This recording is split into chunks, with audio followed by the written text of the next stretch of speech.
तो हम रियाज करके थक गए थे। रात को 2:30 बजे बिस्तर पे लेटे तो 2:45 और 3 बजे ये ख्याल आया, उठ हम गा।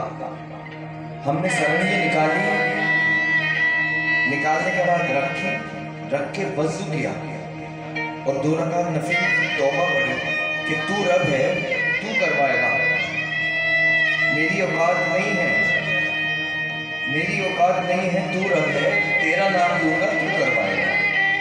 तो वो पेश कर रहा हूँ।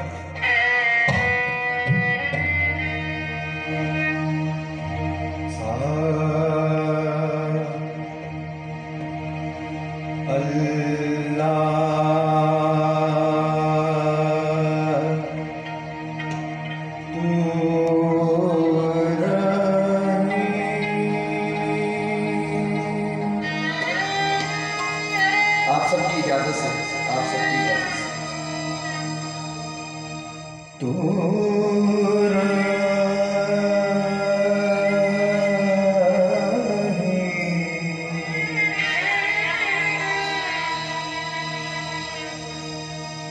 जो मौसम का असर है उसके लिए पहले से माफ़ी।